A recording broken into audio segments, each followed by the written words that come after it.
Još više da radimo da bi došlo do promjena, odnosno da bi se BiH fudbal doveo na mjesto na koje zaslužuje. Mi se nadamo da će naš fudbal velikim koracima krenuti naprijed. Elvire, hvala. Dakle, više od 10.000 ljudi, još jednom kažem, bilo je prisutno na olimpijskom stadionu Asim Ferhatović Hase. Bile su tu mnoge ličnosti iz javnog života Bosne i Hercegovine. Više o tome u prilogu koji slijedi.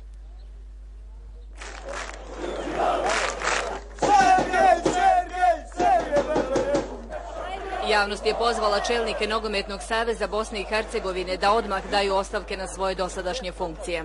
Pa ovo stanje u fudbalu je kriminal čisti. Ja sam doveo cijelu porodicu danas ovdje da podržimo Kodru, Bolića i ostalu ekipu, Barbareza i sve ostale koji su srcem izgarali za ovu državu. Ovo je jedna velika podrška fudbalu.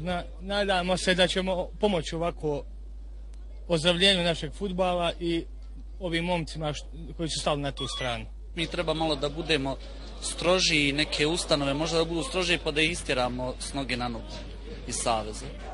Podaci Agencije za statistiku UEFA govore da se naš najbolje plasirani klub nalazi na 350. mjestu u konkurenciji evropskih klubova od 53 članice UEFA, a naša Premier liga je na 99. mjestu od 100 liga nacionalnih takmičenja.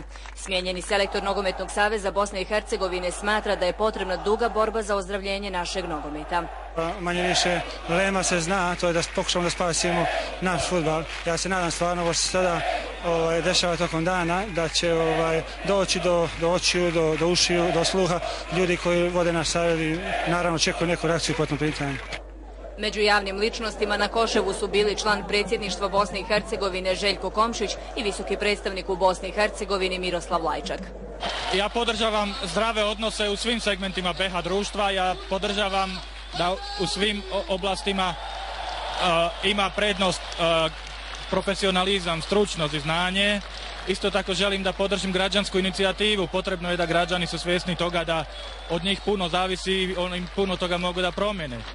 Tokom ove utakmice, koja je i humanitarnog karaktera, od prodatih oko 13.000 ulaznica po cijeni od jedne konvertibilne marke, prikupljeni su dobrovoljni prilozi u humanitarne svrhe.